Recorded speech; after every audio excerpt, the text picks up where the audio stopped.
জনবলের অভাবে উদ্বোধনের ৩ বছর পরও চালু হয়নি ঝালকাঠি সদর হাসপাতালের ২৫০ শয্যার নতুন ভবন।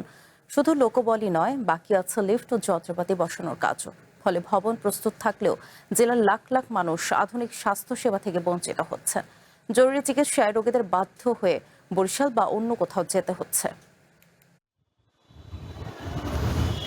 ৪ দশকেরও আগে যাত্রা শুরু করে ঝালকাঠি সদর হাসপাতাল।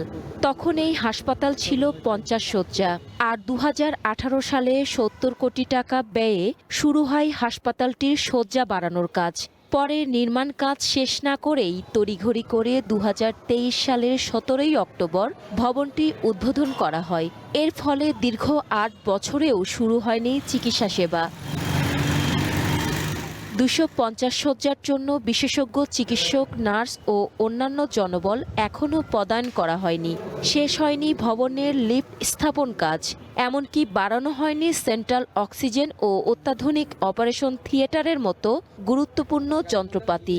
এ অবস্থায় জটিল রোগী ও অন্য রোগীদের বাধ্য হয়ে বরিশাল বা অন্য কোথাও যেতে হচ্ছে। নির্মাণে নাম্বার 1 শাহ সিমেন্ট। এতে সবচেয়ে বেশি ভোগান্তিতে পড়েছে নিম্ন ও মধ্যবিত্ত পরিবারের মানুষ।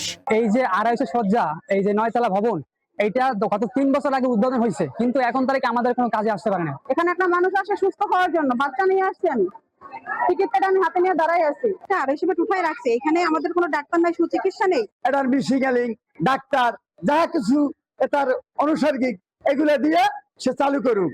তবে স্বাস্থ্য বিভাগ বলছে স্বাস্থ্য মন্ত্রণালয়ের অনুমোদন পাওয়া গেছে, তাই নবনির্মিত ভবনের জরুরি বহির্বিভাগ ও প্যাথোলজি বিভাগের কাজ শুরু করতে আর কোনো বাধা নেই। দ্রুত যে জনবল আছে তা দিয়েই এসব বিভাগ চালু করা হবে।